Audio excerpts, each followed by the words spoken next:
Et nous voulons écouter cette même parole qui nous avait fait. Fais-nous grâce. Rends-nous souci. Au nom de Jésus. Amen. Amen. Que le Seigneur des gloires vous bénisse abondamment. Amen. 2 Corinthiens chapitre 6. 2 Corinthiens chapitre 6. Le verset 14 jusqu'au verset 17. Voire le verset 18. Donc 14 à 18. 2 Corinthiens chapitre 6. Verset 14 à 18. Je lis au nom de Jésus-Christ. Amen. Ne vous mettez pas avec les infidèles sous un joug étranger. Car quel rapport y a-t-il entre la justice et l'iniquité? Ou qu'y a-t-il de commun entre la lumière et les ténèbres? Quel accord y a-t-il entre Christ et Bélial? Ou quelle part a le fidèle avec l'infidèle?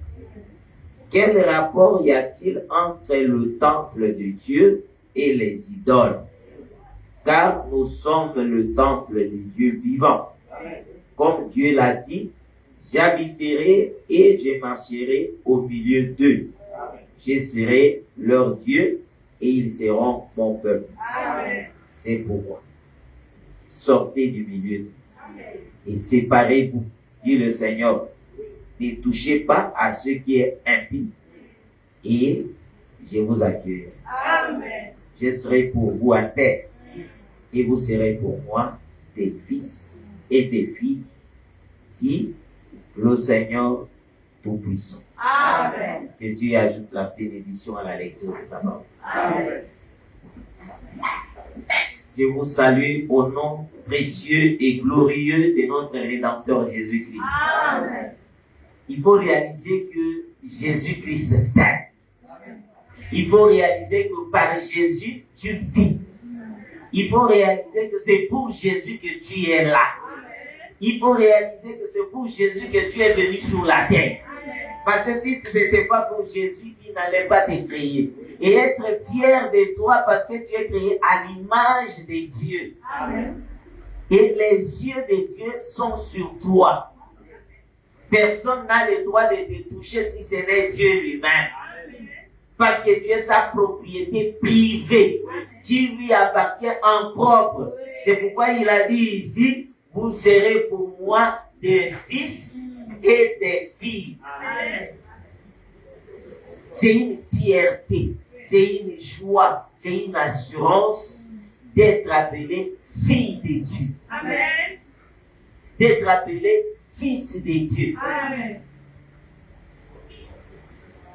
Tu n'avais même pas mérité ça. Parce que tu es sorti d'une famille bizarre, une famille compliquée, une famille problématique. Mais quelqu'un vient, il te rachète. Il te prend de cette famille-là pour faire de toi sa fille, son fils. Et désormais, c'est lui qui dit qu'il est ton père là. Il ne dort ni ne sommeille. Amen. Moins de mouvement, il est là. Amen.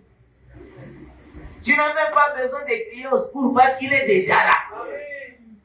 Il dit lui-même que je suis avec vous tous les jours. Amen. Jusqu'à la fin du monde. Amen. Et il veut dire que aussi longtemps que la fin du monde n'a pas encore intervenu, il est avec toi. Amen. Il est éternel. Et il veut dire que dans ta vie, loge quelqu'un qui est éternel.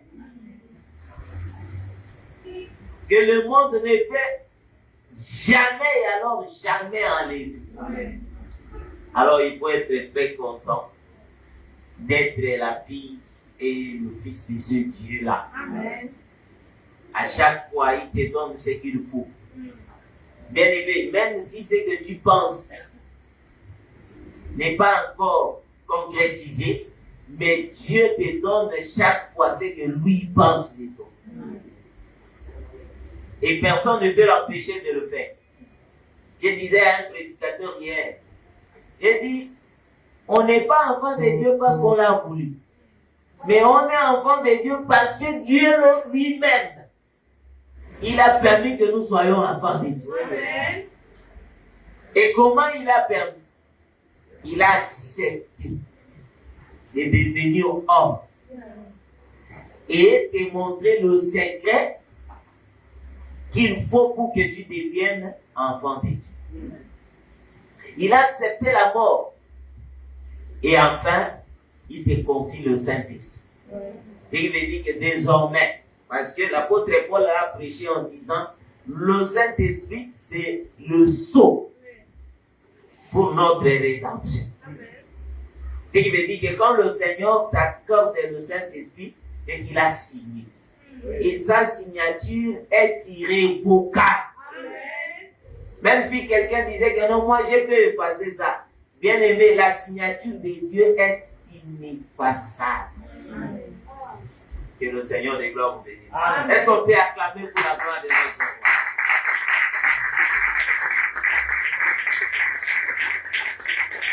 Je veux que tu gardes cette atmosphère-là. L'atmosphère du Saint-Esprit.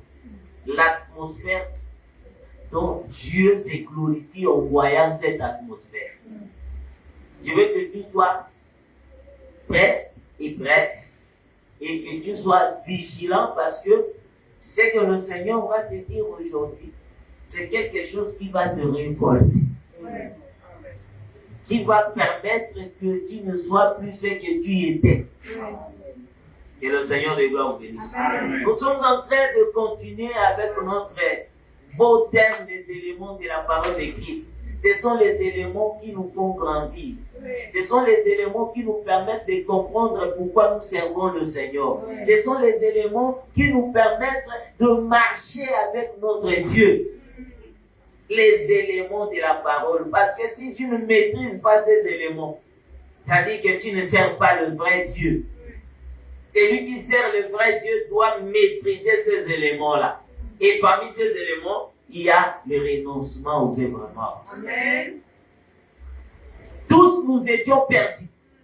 C'est Jésus qui l'a déclaré. Tous étaient perdus. Et nous étions perdus comment? En sortant d'un père appelé Adam. Comme Adam était perdu, nous aussi nous étions perdus en lui. Ne crois pas que si tu es né d'un père païen, toi tu seras chrétien. D'abord, tu es païen. Comme ton père. Et maintenant, quand le Seigneur vient, il te change l'identité. Ton identité ne sera pas changée par ton père, ça sera changé par celui qui est venu te racheter.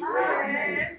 Or, qui est venu te racheter, c'est le Seigneur Jésus-Christ. Il n'est pas venu avec les sons adamiques, mais il est venu avec son propre sang, les sons du ciel, les sons qui n'ont pas péché, les sons qui purifient, les sons qui rajeunissent. Et lorsqu'il vient, il vide d'abord le premier sang. C'est-à-dire, il te fait quitter la nature adamique pour te donner la nature chrétienne.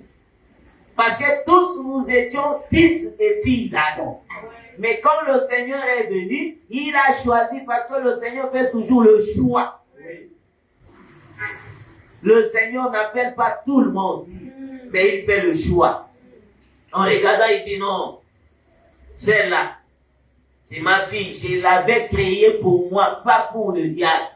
Je ne l'avais pas créée pour sa famille, je l'ai créée pour moi. Amen. C'est pourquoi il vient, il te retire de cette famille. Il te donne une loi. Il te donne une façon de vivre qui est différente de la façon de vivre des autres. Amen.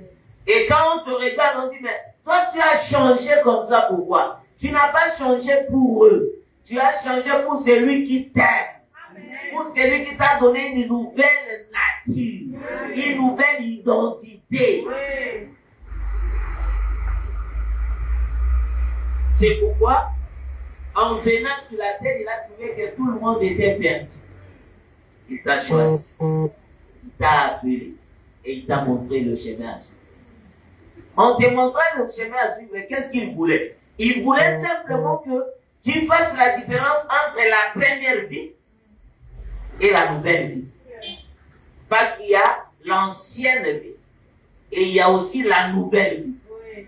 La nouvelle vie, ce n'est pas quand tu atteins l'âge de la puberté. Non. La nouvelle vie, c'est lorsque tu rencontres celui qui vit éternellement. Amen. Qui est celui qui vit éternellement? C'est Jésus-Christ de Nazareth. Amen. Le Dieu créateur des cieux et de la terre. Amen. C'est lui qui a revêtu la chair.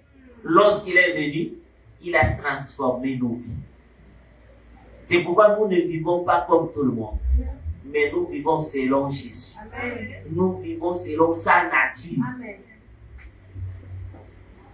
Alors, en trouvant que tout le monde était perdu, qu'est-ce qui avait poussé que les gens soient perdus? C'était le péché d'Adam. Alors, Jésus n'est pas venu avec le péché d'Adam, mais il est venu avec la vie. La vie ne se trouvait qu'en Jésus. Et c'est lui seul qui détenait la vie. Quelqu'un va poser la question, dit, mais frère béni, comment tu dis que Jésus-Christ seul détenait la vie? Alors qu'il est venu sur la terre et a trouvé les gens qui vivaient. En réalité, tous ces gens-là ne vivaient pas selon Dieu, mais ils vivaient selon le monde, selon le péché adamique. C'est pourquoi Jésus, en venant, il a dit, vous ne voulez pas venir à moi pour avoir la vie. Mais si les gens avaient déjà la vie, pourquoi lui pouvait dire, vous ne voulez pas venir à moi pour avoir la vie? Ça veut dire que c'est que les gens considéraient la vie, d'après Jésus, était la mort. Amen. Parce que Jésus-Christ est venu comme l'arbre de vie. Ce qui veut dire que celui qui mange le fruit de cet arbre aura la vie. Amen. Mais celui qui mange le fruit se trouvant dans l'arbre appelé Adam, il continue à mourir. Alors il est venu avec la vie. Et qu'est-ce qu'il va faire? Il va montrer aux gens l'importance de la vie. En disant, ne craignez pas ceux qui peuvent tuer le corps seul, mais craignez celui qui peut tuer et le corps et l'âme. Amen. Celui-là, il a beaucoup plus de puissance que ceux qui peuvent tuer le corps. Alors, si tu t'attaches à Jésus, c'est que tu as la vie double. Amen. Premièrement, tu ne mourras pas par rapport à l'esprit. Et deuxièmement, tu seras protégé. Car il est écrit, Dieu a mis l'immortalité et la vie par l'évangile. Amen. Donc, tout celui qui est dans l'évangile, il a l'immortalité et la vie. Amen. Mais n'oubliez pas que la chair a une promesse que Dieu lui-même avait faite. Amen. Tu es poussière, tu retourneras dans la poussière. Le corps n'a pas la promesse d'hériter le ciel, mais le corps a la promesse de retourner à la poussière. Maintenant, Jésus est venu, il montre aux gens que non, il y a une vie qui est cachée que vous ne voyez pas. Mais pour avoir cette vie, il faut simplement croire en ce que je suis en train de vous dire.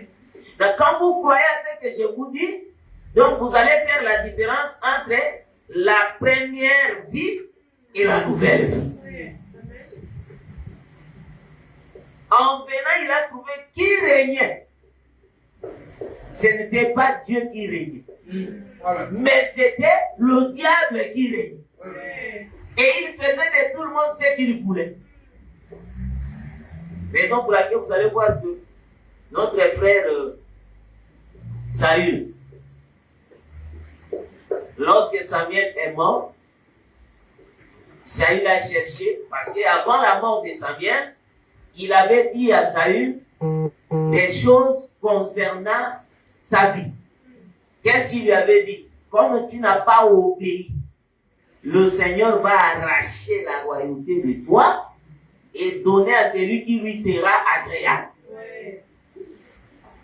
Parce que tu n'as pas obéi. Et tu mourras. Ça, c'était la prophétie avant la mort de Samuel. Samuel est mort. Consulter Dieu était devenu rare. Mais qu'est-ce qui s'est passé? Saül avait besoin d'écouter encore Samuel pour certifier est-ce que ce qu'il m'avait dit c'est toujours vrai ou bien il avait changé. Et l'Écriture déclare qu'il est allé consulter une magicienne. C'est le roi d'Israël qui avait le véritable Dieu. Mais il quitte le véritable Dieu pour aller consulter une magicienne. Lorsqu'il est arrivé là-bas, la Bible déclare qu'il s'est déguisé. Parce que s'il était parti comme Saül, la magicienne là allait refuser. Mais il s'est déguisé pour prendre une autre forme.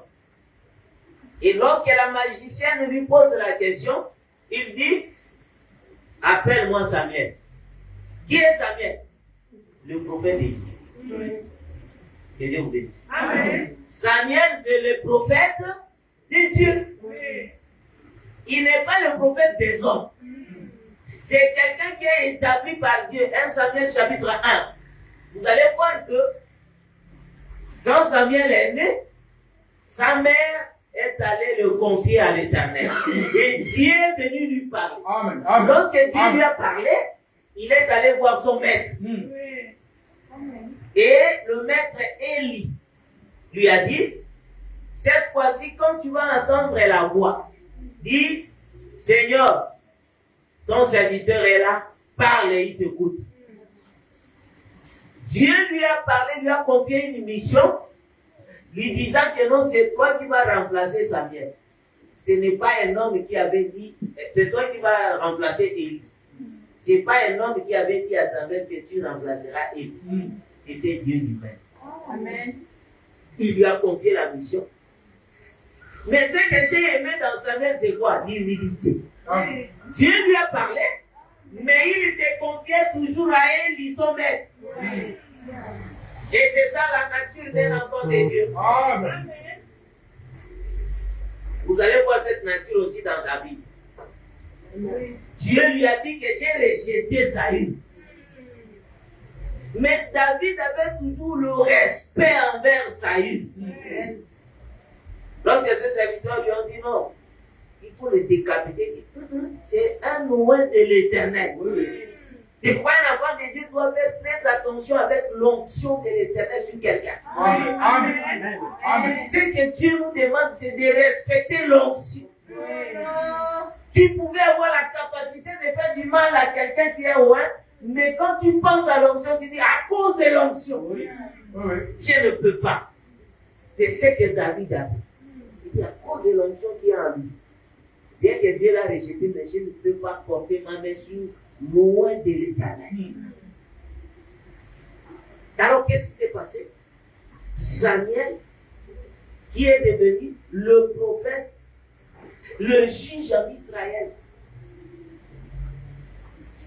il est mort et Saül est allé.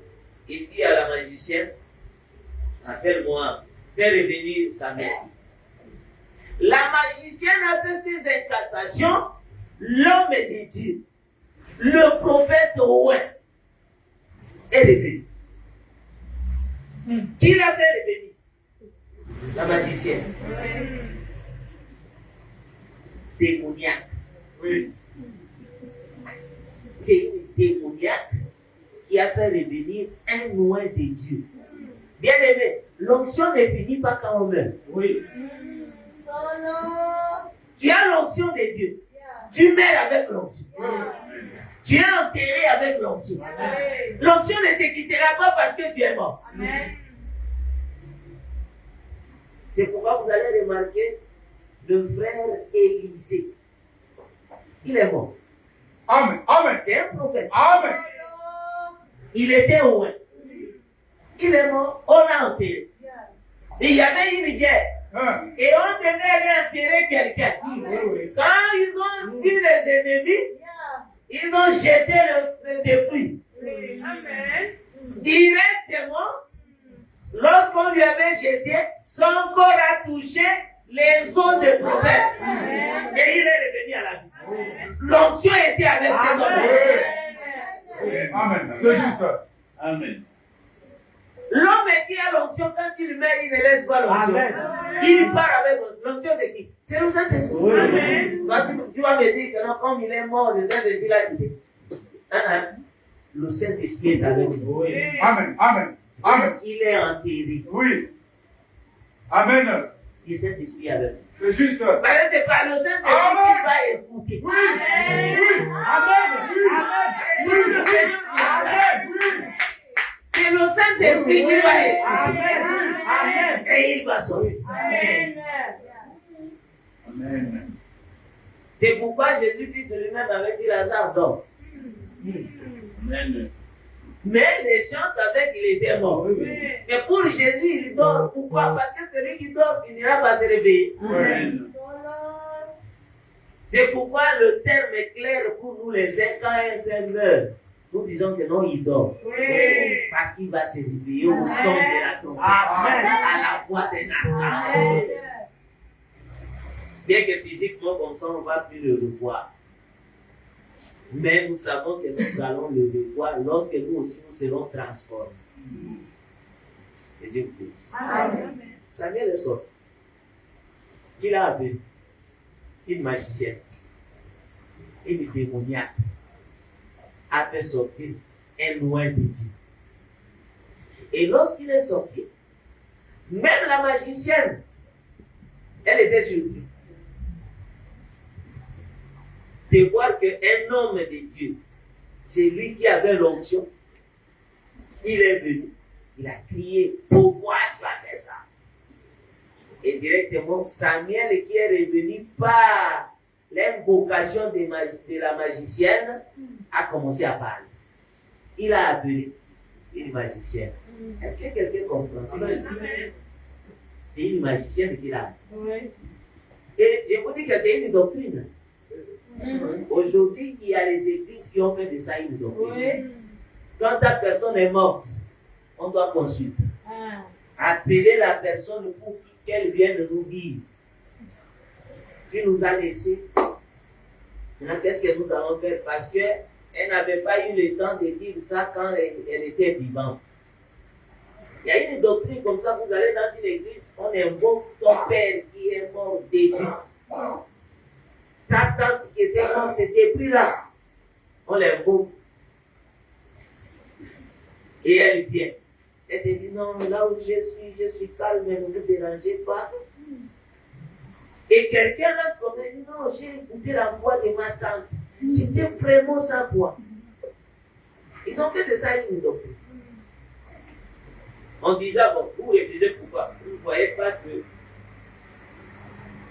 Samuel était devenu parce qu'on lui avait invoqué. Et il y a une église, une grande église, une ancienne, comme les gens le disent. Dans le culte, comme nous sommes venus, dans un culte comme ça, il commence à dire ça vous est Saint-Marc, sois avec nous. Ce sont les gens qui sont morts. Cet amour aride. Parle de nous à Marie. Et la Sainte Marie parle de nous à Jésus. Et enfin Jésus parle de nous au Père. Donc, vous sentez que c'est une doctrine où les gens célèbre un certain Dieu avec les morts ensemble. Vraiment. Alors que dans la Bible, dans la vraie doctrine, l'Écriture déclare que ce ne sont pas les morts qui célèbrent l'Éternel. Oui. Et l'Écriture dit pause. Dans cette Écriture, c'est écrit comme ça. Ce ne sont pas les morts qui célèbrent l'Éternel. Pause. Oui. Maintenant, toi, tu veux que les morts reviennent pour servir avec toi le Seigneur. Alors, il faut faire très attention à des choses comme ça. Pourquoi alors la magicienne a appelé sa mère? Pourquoi? C'est parce qu'avant la venue de Jésus, le monde était sous la prise du malin qui régnait. Si le diable il pouvait faire de tous ceux qui mouraient ce qu'il voulait. C'est pourquoi Jésus-Christ n'a pas seulement lutté sur la terre, Amen. il est allé aussi lutter sur la terre. Amen. Il avait d'abord vaincu sur la terre. Et il est allé dans les régions inférieures. Là où il a vaincu le roi qui régnait là-bas. Oui. C'est lui qui commandait les morts. Jésus-Christ l'avait vaincu.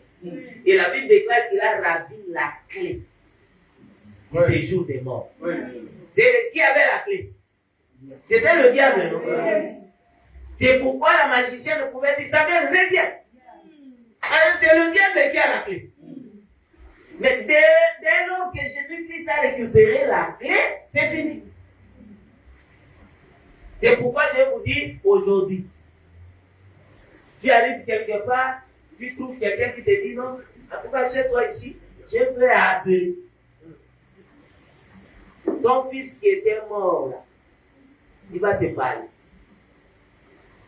C'est pas ton fils qui va venir. C'est pas lui. C'est un esprit. Parce que ceux qui sont morts, après que Jésus-Christ ait récupéré la clé, même ceux qui étaient morts, quand Jésus a récupéré la clé, c'est lui qui coordonne tout là-bas. Personne n'a le pouvoir de sortir si ce n'est pas Jésus. Oui. Pour dire que les saints se reposent et les païens qui meurent, ils se reposent aussi. Pour eux, ils attendent leur jour.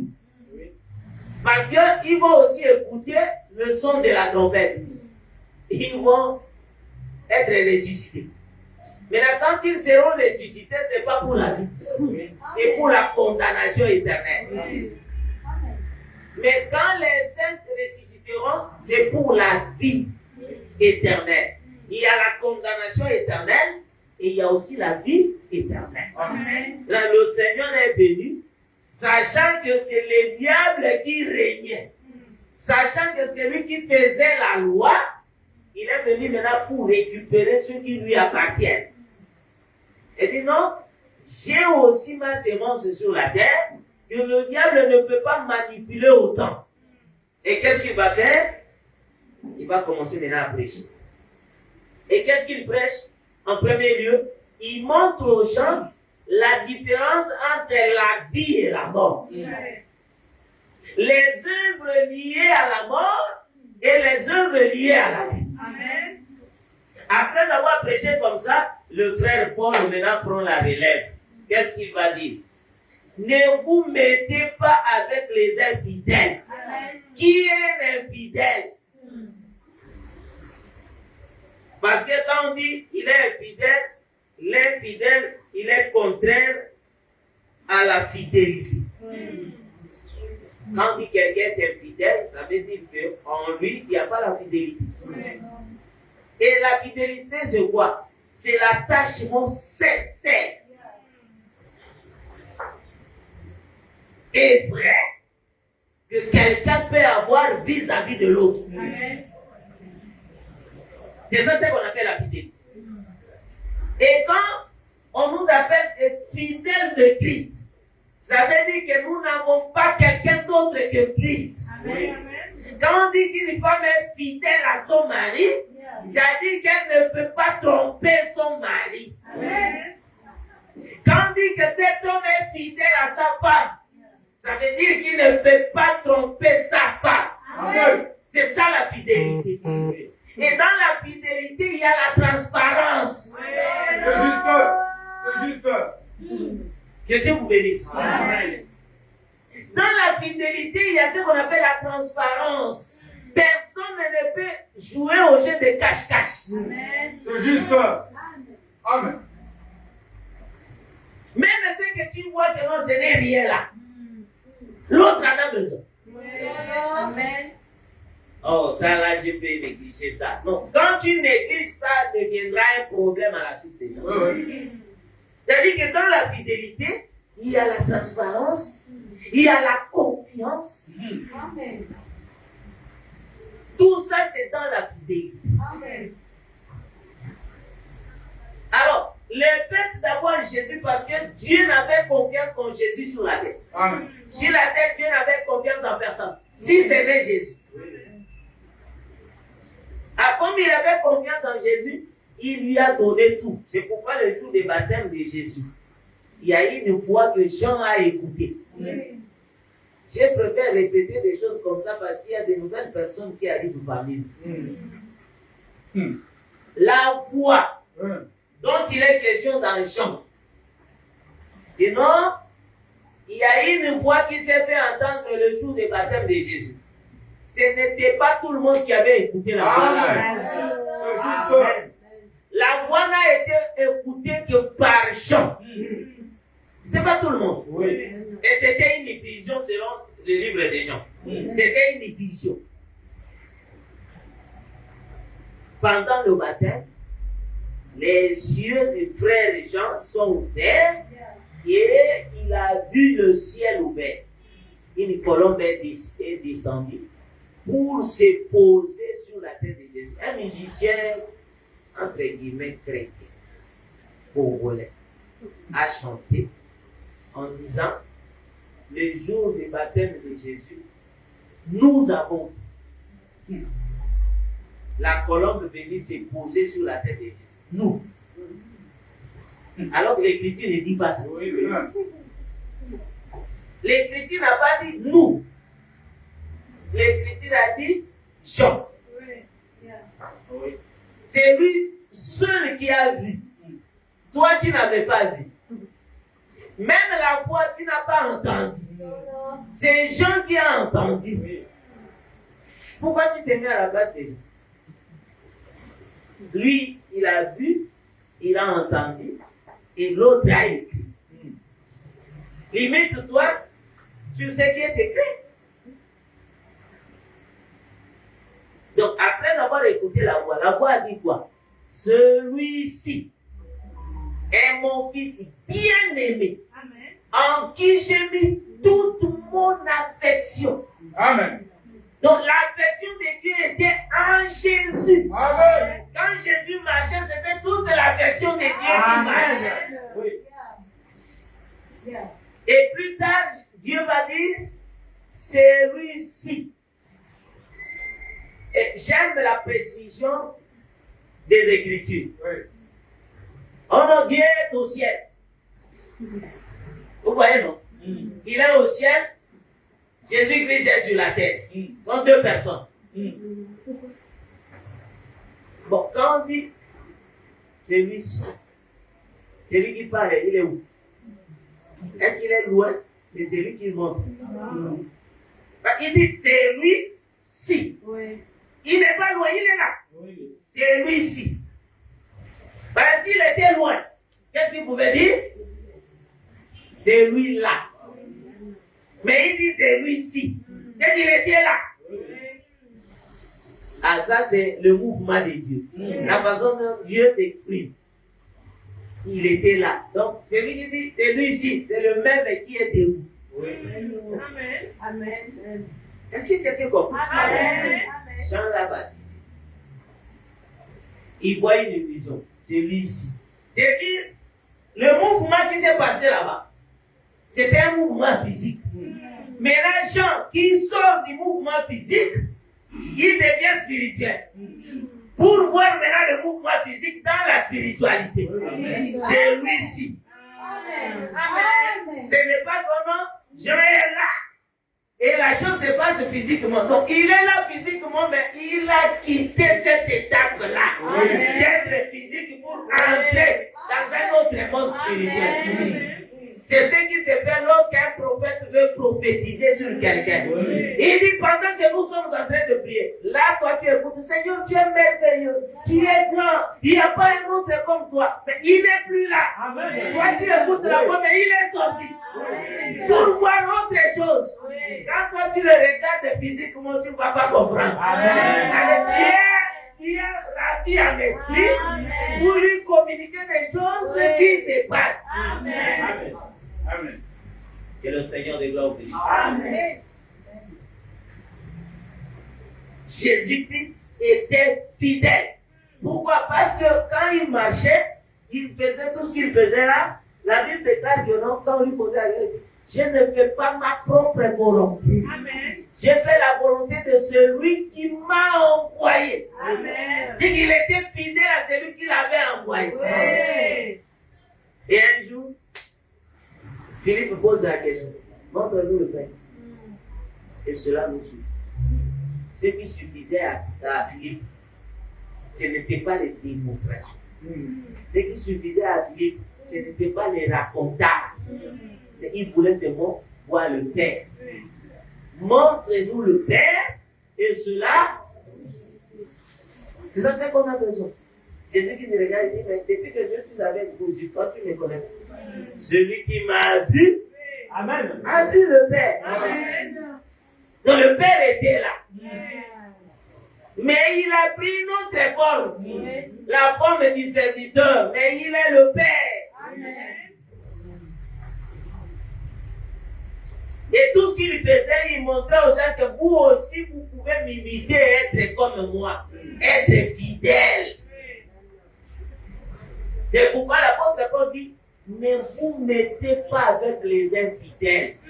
Un infidèle, c'est qui? C'est celui qui trahit toujours. Oui. Amen. Oui. Celui qui trahit toujours s'appelle l'infidèle. C'est celui qui n'a pas une position fixe. Un infidèle, c'est un hypocrite. Un infidèle, c'est un raconteur. Un infidèle, donc vous mettez toutes les qualifications possibles. Un infidèle, c'est un insoumis. Il est infidèle. On se soumet quand on est fidèle. Amen. Oui. Parce qu'on regarde l'alliance. Qu'est-ce que j'ai dit? Et qu'est-ce que j'ai pris comme engagement? Je dois être fidèle à cet engagement. Amen. C'est pourquoi le Seigneur avait dit, si quelqu'un veut me suivre, Amen. Amen. qui renonce à Amen. Donc renonce à l'infidélité pour suivre Jésus. C'est pourquoi l'apôtre Paul dit, ne vous mettez pas avec les infidèles. C'est une nature. Ne vous mettez pas avec cette nature-là. Sous un joug étranger. Car quel rapport y a-t-il entre la justice et l'injustice? Vous voyez? Ne vous mettez pas avec les infidèles. Un infidèle, c'est qui? C'est un injuste. Un infidèle, c'est qui? C'est les ténèbres. C'est comme ça que l'apôtre Paul a présenté. Un infidèle, c'est qui? C'est Bélial. Parce qu'il dit, quel rapport au verset 15 y a-t-il entre Christ et Bélial? Ou quelle part a le fidèle avec l'infidèle? Quand vous entendez parler de Bélial, c'est un terme hébraïque qui indiquait un démon. Bélial, c'est un démon. On dit Bélial, soit Belzéboul. Parce qu'un jour, on a dit à Jésus que non, il a un Belzéboul. Alors, l'apôtre Paul dit, quel rapport y a-t-il entre Christ, un Noé, et le démon appelé Bélial? Quel rapport? Et il continue en disant, quel rapport y a-t-il entre le temple de Dieu et les idoles? Amen. Il y a les idoles et il y a le temple.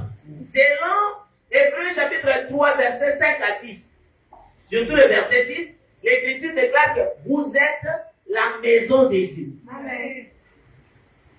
Et dans 1 Corinthiens 3, on dit, vous êtes le temple de Dieu. Donc, nous sommes le temple de Dieu. Or, si nous sommes le temple de Dieu, Jésus-Christ est venu. Il a dit aux gens qui jouaient, qui faisaient le commerce dans le temple, il les a d'abord chassés. Et lorsqu'on lui a posé la question, quel miracle fais-tu pour témoigner que réellement, tu es venu de Dieu et que nous puissions croire? Il dit, détruisez ce temple. Dans 3 jours, je les relèverai. Et l'Écriture déclare qu'il ne parlait pas des temples physiques, mais il parlait des temples de son corps. Amen. Donc le corps de Jésus était tout un temple. Amen. Mais qui habitait dans ce temple? C'était Dieu, car il est écrit, Dieu étant en Christ, réconciliant le monde avec lui. Or, Jésus-Christ, après sa mission sur la terre, il devait partir. Mais il a dit aux apôtres, dans peu de temps, vous ne me verrez pas. Mais dans peu de temps, vous me verrez, car je serai en vous. Ouais. Et il me dit que les apôtres deviendront un temple qui doit accueillir Dieu, Oui. Amen. l'Esprit. Oui. Maintenant, si toi tu es le temple qui habite en toi, c'est Jésus. Amen. Donc, si Jésus habite en toi, ce qui veut dire que les idoles ne peuvent pas habiter en vous. Amen. Amen. Amen. C'est pourquoi il est dit, quel rapport y a-t-il entre le temple de Dieu et les idoles? Autrement dit, sortez du milieu d'eux. Amen. Donc, sortir du milieu d'eux veut dire que quitter l'infidélité, quitter Bélial, quitter l'infidélité, toutes ces choses-là, quand tu quittes ça, c'est que tu es sorti du milieu d'eux. Amen. Maintenant, pour sortir du milieu de ces choses, il faut le reconnaître. Voilà. Il faut reconnaître d'abord que Bélial, c'est un démon. Il agit comment? Amen. Bélial t'empêche de servir ton Dieu. Oui. Car le Seigneur avait dit personne ne peut servir 2 maîtres. Amen. Soit il haïra l'un et aimera l'autre. Oui. Bélial, c'est un maître. Christ, c'est un maître. Maintenant, si tu dis non, les deux sont mes maîtres. Soit tu aimeras l'un et tu haïras l'autre. Bélial, c'est le maître qui s'attache beaucoup plus à la chair. Bélial. Lui, il n'aime pas les choses de l'esprit. Parce qu'il est Bélial. Il aime les choses physiques, les choses qui vivent. Et quand tu veux t'attacher à Bélial, automatiquement tu es ennemi de Christ. Parce que le Christ aime le spirituel. Ce qui est spirituel, quand tu es charnel, tu vas voir que c'est difficile. Oui. Les choses spirituelles sont difficiles au charnel. Amen. Ah, toi aussi tu exagères. Tu vois le terme là? Tu exagères. Ça vient pourquoi? Parce que quelqu'un cherche quelque chose qui lui plaît. Et quand il ne trouve pas, il va te dire quoi? Tu exagères. Donc l'exagération ne vient pas quand quelqu'un est à l'aise. C'est quand il devient mal à l'aise qu'il va dire tu exagères toi aussi. Et raison pour laquelle celui qui est attaché à Christ, il doit comprendre que Bélial, c'est un faux maître. Il doit comprendre que les idoles, parce que quelqu'un pense que non, quand on dit idole, directement. Il est ici, mais il retourne à la maison. Il y a des gens qui ont déjà fait ce voyage ici. Quand on a dit idole, il rentre directement à la maison. Non, moi je n'ai pas d'idole chez moi. Il n'y a rien à faire. Un idole, ou une idole, c'est quoi? L'idole peut être physique, Oui. tout comme aussi spirituel. Oui. L'idole est physique et aussi spirituelle. L'idole physique, c'est quoi? C'est quelque chose qu'on voit. Qu'on donne beaucoup plus d'importance. Qu'on considère beaucoup plus. La vie peut être aussi l'idole de quelqu'un. L'argent peut être aussi l'idole de quelqu'un. Les cheveux peuvent être aussi l'idole de quelqu'un. Il faut faire très attention. Quelque chose qu'on aime à l'extrême, ça devient son idole. Non, moi je ne peux pas vivre sans le café. Tu vois? Donc, sans le café, je ne vivrai pas. Ça devient ton idole. Il faut faire très attention. Toute chose à qui tu mets ou sur qui tu mets toute ton affection. Et quand tu es devant la chose, tu n'aimes pas qu'on te parle d'autre chose. Ça devient ton idole. Ça, c'est l'idole physique. Et il y a aussi l'idole spirituelle. C'est-à-dire ton esprit voit quelque chose et a ramené la chose qui ne peut pas être ramenée dans le physique, mais qui commence maintenant à diriger toute ton attention. Ça devient aussi une idole. Par exemple, un comportement qui est attaché en toi que tu ne peux pas laisser. Ça devient une idole. Oui. Si tu m'aimes, aime-moi comme ça. C'est pas toi qui vas me changer. J'ai grandi comme ça. Je mourrai aussi comme ça. Ou tu m'aimes ou tu m'aimes pas. On se sépare.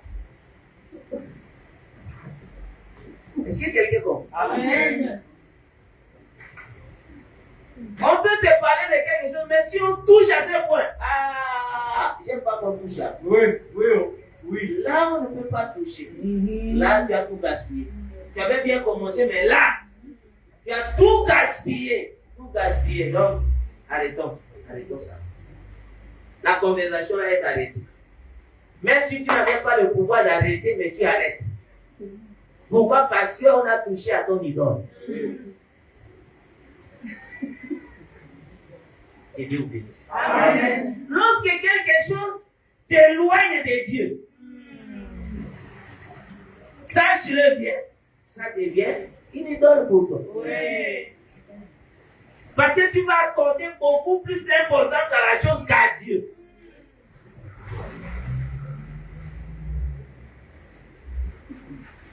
Une idole que beaucoup de gens aiment. Un frère célibataire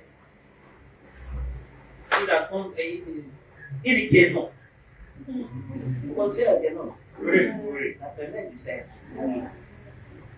Un frère célibataire qui raconte, un frère, je dis bien, je pèse bien mes mots, un frère célibataire qui raconte une guénon. Et avec la guénon, parce qu'il faut savoir que les guénons,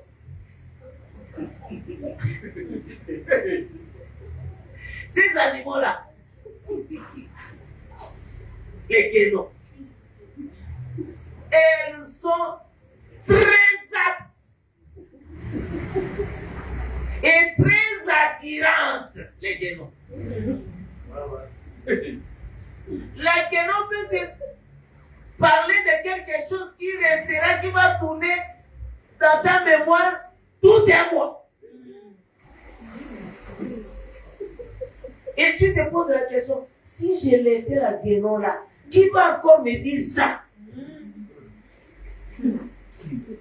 Tu viens ici, tu écoutes que quel rapport y a-t-il entre le temple de Dieu et les idoles? Et dans le temple de Dieu, qu'est-ce qu'on dit là-bas? Bien-aimé, répands-toi. Répatance. Ça ne sonne pas bien en oreille. Mais écoute la parole de la Guénon.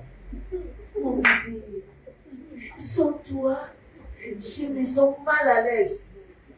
Quand on dit, bien-aimé, si tu veux voir le Seigneur, renonce à la mauvaise vie. Renonce à la mauvaise vie.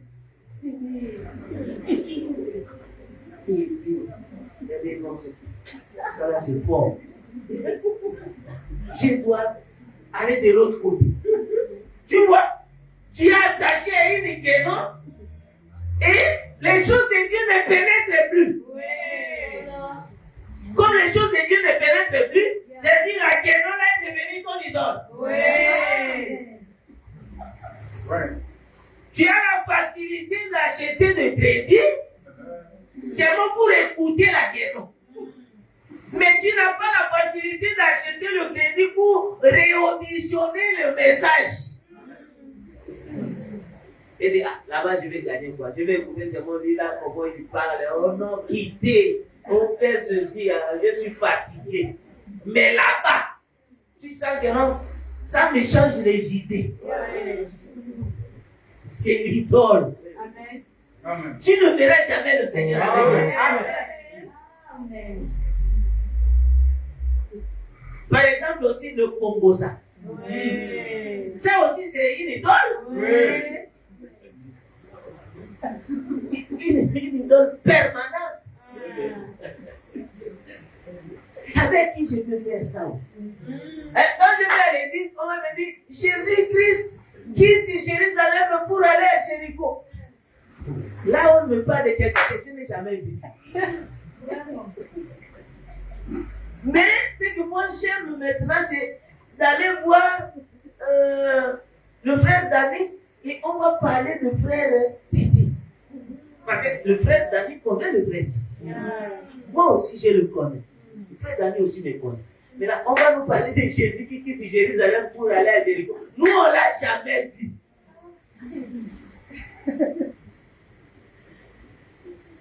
Et là, tu te prépares, tu cherches même l'argent de taxi. Des fois, tu n'as pas. Tu vas chez le voisin pour lui mentir. Et non, en tout cas, je voulais sortir, mais j'ai regardé dans mon porte-monnaie. Je n'ai pas trouvé ce que je pouvais avoir. J'avais oublié que je l'avais utilisé. Mais je sors pour aller chercher, prendre mon argent quelque part. Donne-moi d'abord 500 là-bas pour le taxi.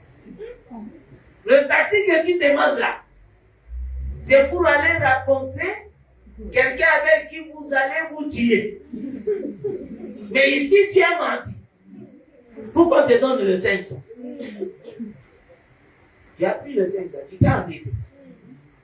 Tu t'es endetté pour toi, pour la chair là. C'est une bonne cause. Parce que je dois rembourser. Alors que pour venir à l'église, tu ne peux pas t'endetter. Moi, m'endetter pour aller à l'église. Non, c'est impossible. Je ne peux pas faire ça. Mais tu peux t'endetter pour aller faire le Congosa. Tu vois comment tu es devenu esclave.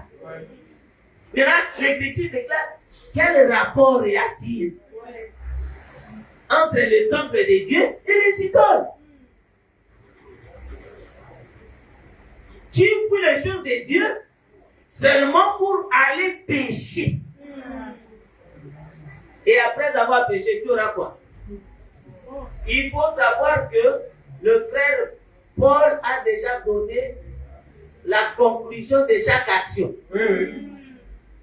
Quand tu pêches, la conclusion c'est quoi? Tu as un salaire. Le salaire du péché c'est la mort. Tu vas dire, je sais que je vais mourir, alors qui ne va pas mourir? Tous nous mourrons. Qui va rester en vie?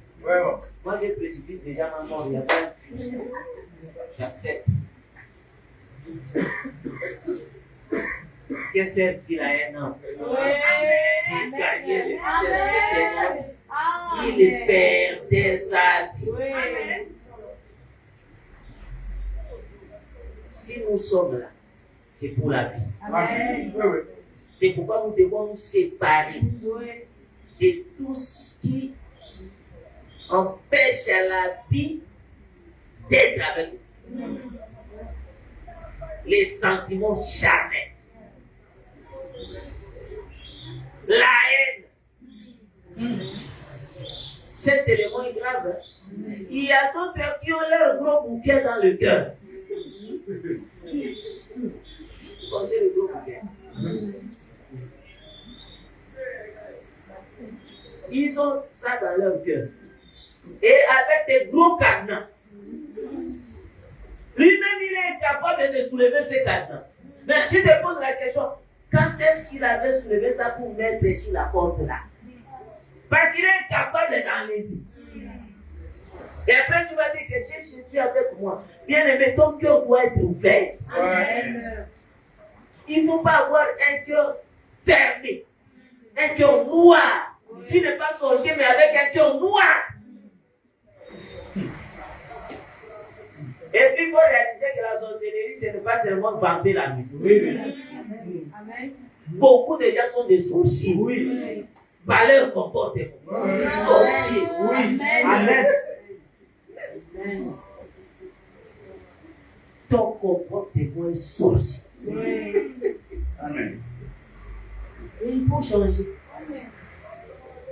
Toi, tu dis non, moi, comme j'avais écouté une femme de l'évangile éternel, une sainte femme, mais j'écoute un peu. Mais une sainte femme, mais j'écoute un peu. Qu'est-ce qu'elle dit à son mari? Quoi? Ça, c'est la femme, la sœur de l'évangile. Quoi? Tel que tu me vois là, moi, intègre. Je ne ferai pas, je ne commettrai jamais l'adultère. C'est écrit, c'est ça qu'on nous enseigne dans l'église, non? Je ne le ferai jamais. Parce qu'on nous a enseigné pour que le mariage prenne fin, c'est par l'adultère. Je ne le ferai jamais. Ça, c'est la sœur qui parle à son mari. Je ne le ferai jamais, mais toi, attends, je vais enlever ta voix. Avec ça, ça ne va pas aller. Mais toi, au lieu de faire ça, tu jettes. Tu ne vas pas faire ça. Tu vas faire ça. Ça entre dans la bouche. Et quand ça entre, lorsque tu goûtes ça, c'est un peu salé. Tu vas sentir le sel. Ça, c'est la sœur qui parle à son mari. Je ne commettrai pas l'adultère, mais dans cette maison, tu feras ça. Et après, on dit que comme ça, tu vas la voir. Jésus m'a aimé, son sang m'a racheté. Voilà Jésus. Merci Seigneur. Amen. Mais là-bas à la maison, qu'est-ce qu'elle a dit?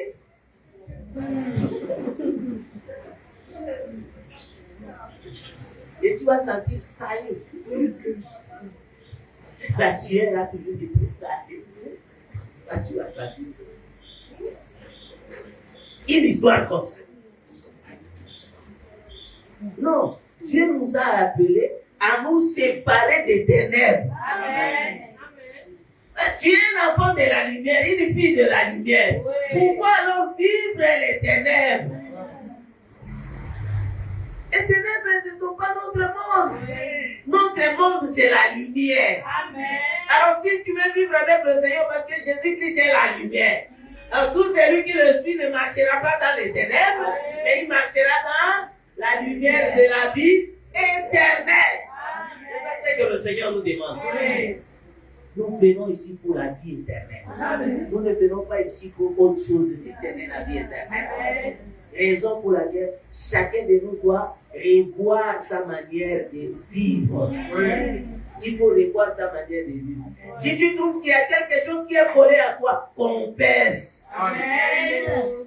Et lorsque tu vas confesser, le Seigneur verra l'effort que tu as fait. Parce que confesser n'est pas facile, frère.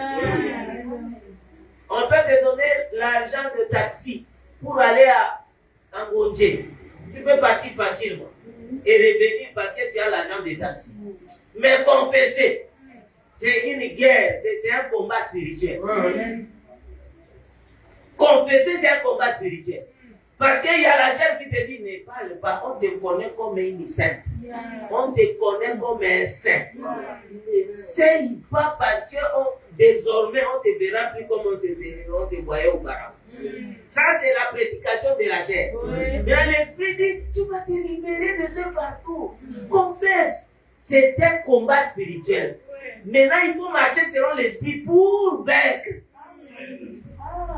Ne te laisse pas. Parce que l'orgueil tue. Ce qui t'empêche de confesser, c'est l'orgueil. Alors lui, il ne pêche pas. Pourquoi tu dois aller confesser? Et lui, il va confesser.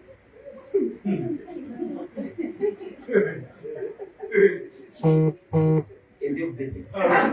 C'est comme ça. C'est ça la prédication de la chair. Tout ça là, il cherche seulement à voir une autre histoire pour la est-ce qu'il viendra quel jour pour confesser chez moi? Regarde les choses. S'il faut mourir avec Dieu, mourir. Et tu mourras aussi. Oui. L'Écriture dit confessez le péché les uns les autres. Bien confesser. Parce qu'il y a une catégorie de gens que Dieu a confié la mission, la charge. Il a dit, ceux à qui vous pardonnerez le péché, ils seront pardonnés. Mais ceux à qui vous retiendrez, ils seront retenus. Ce qui veut dire que les ministres de la parole sont capables de te dire que, en tout cas, frère, toi, tu n'es pas pardonné. Si un ministre te dit que tu n'es pas pardonné, fais tout. Suivez-moi très bien ici. Fais tout pour que tu sois pardonné. Parce que s'il meurt comme ça, le ciel est fermé. Oui.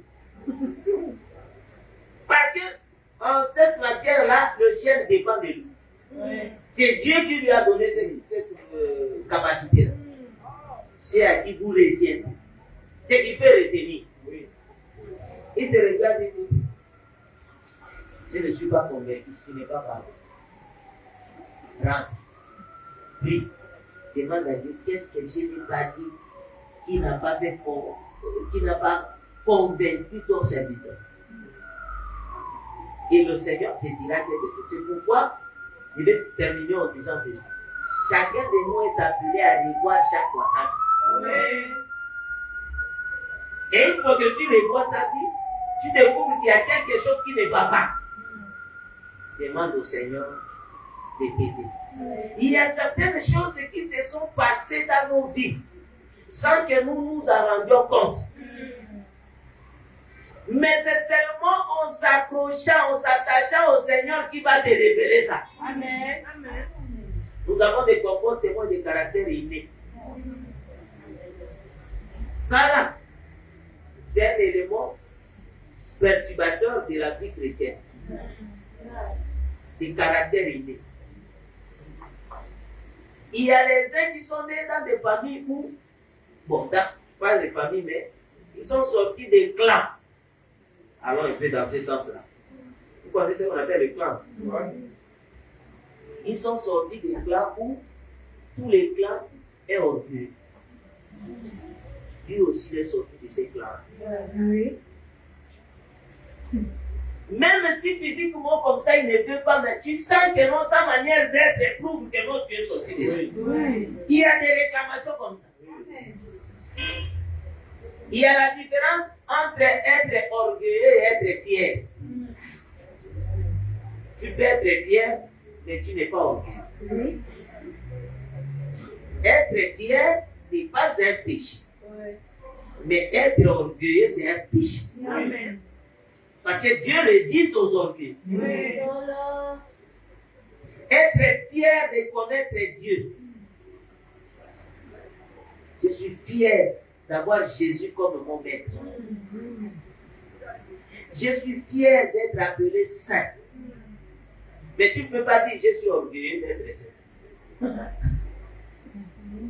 L'orgueil n'est pas une bonne chose.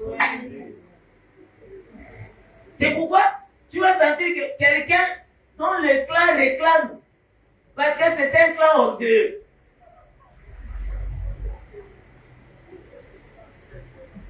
Tu dis quoi? Donc pour lui, pas encore, je n'ai rien. Les orgueilleux minimisent les gens. Amen. Amen. Un orgueilleux ne considère pas l'autre. Amen. Oui. Et quand tu as l'esprit de ne pas considérer les autres, c'est que tu es orgueilleux. Et Dieu te résiste. Amen. Ah, quand tu sens déjà que non, moi, même si on me parle de quelque chose de bien, il y a quelque chose qui monte à moi. Il y a d'autres qui ne parlent pas, mais ils parlent par des gestuels.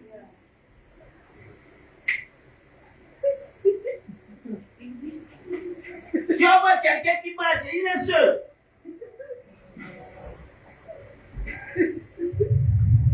Il est fâché dans ses gestes. Et maintenant, quand on veut lui parler, il est là. Tu sens que non, il y a quelque chose qui monte comme si ça explose. Mais,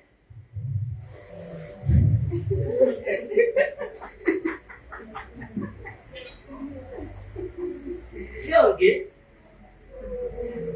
Reconnais ça et confesse. Le Seigneur t'aidera. Amen. Moi, ne me parle pas de faux. Tu es un singe ou bien tu es un frère.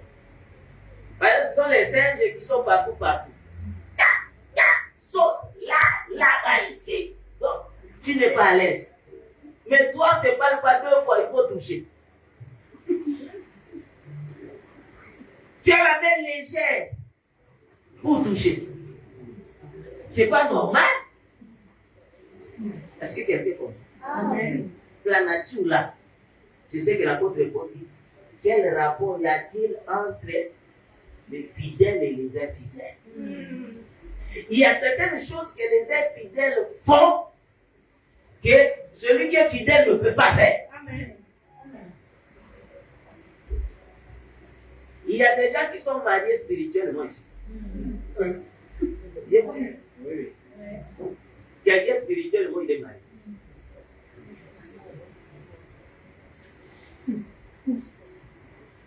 Et il se réjouit comme ça. Par exemple, le mariage avec un homme de lui et une femme de lui. Quand tu vas à l'hôpital, on va te dire que parce que tu n'es pas encore marié, c'est normal pour que certaines choses qui sont dans les corps soient libérées. On peut te dire ça. Et toi, tu te consoles comme ça. Tu as un problème. Viens confesser ça. Viens confesser, on va prier pour toi.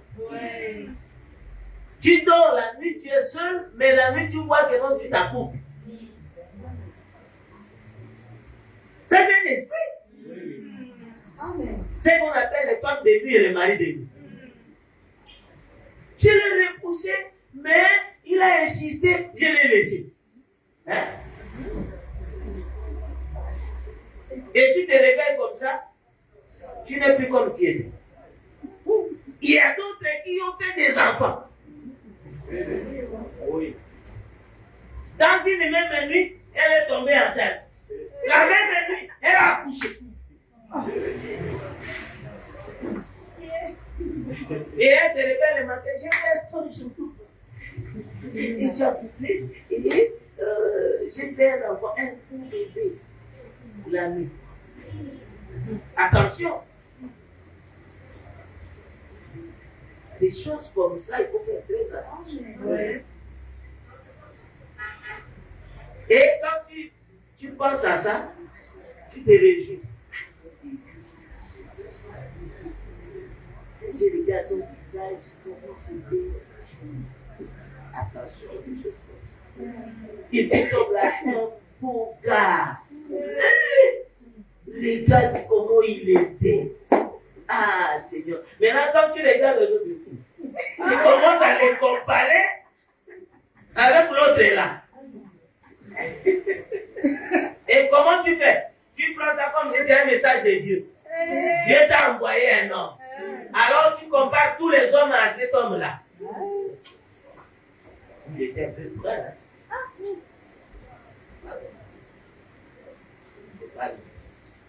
Regarde, la femme que j'ai vue dans mes rêves là, elle n'est pas ici dans l'église. Elle est quelque part. Mais tu vas parcourir, malheureusement, tu n'avais pas l'argent. Pour parcourir partout et chercher cette femme. Et on la cherchait, tu ne vas jamais la trouver. Et tu vas finir par te consoler avec une guénon. C'est comme ça. Tu cherches quoi? À l'église, les yeux sont fermés, mais c'est dehors que les yeux sont ouverts. Comme un serpent qui va attraper un crapaud.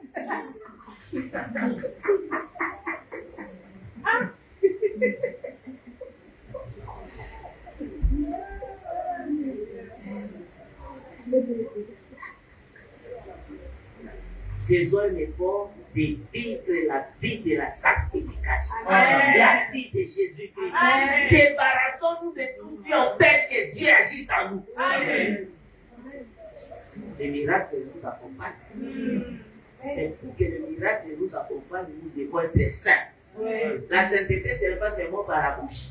Mais notre comportement doit témoigner que nous sommes saints. Amen. Partout où nous sommes, on doit savoir que nous sommes des saints. Constater que nous sommes des saints. Amen. Même au niveau de nos services, les gens doivent comprendre et connaître que non, ceux-là ne sont pas de notre monde. Amen.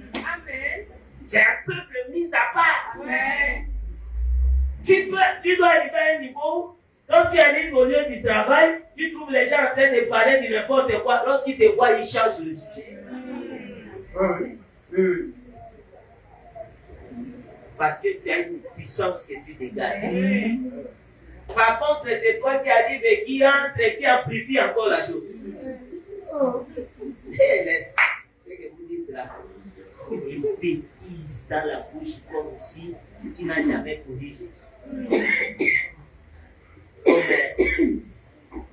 Congo, on dit souvent, quand une femme a accouché de chevaux, de chimères, et une femme qui parle sans retenue, c'est un homme qui parle sans retenue. Tu païen. Vraiment. Il ne se gêne pas en parlant. Non, un enfant de Dieu doit avoir des retenues. Oui. Amen. Quand il faut parler, parle des choses qui glorifient Oui. Dieu. Amen. Des choses qui Amen. édifient. Amen. Mais Amen. quand tu parles des choses qui n'édifient pas, Amen. ça t'amène où? Et on t'a même surnommé. Quand on te voit, ah, celle-là qui parle sans tabou là. Un enfant de Dieu doit avoir des retenues. Amen. Et s'il faut parler, il parle des choses qui édifient. Amen.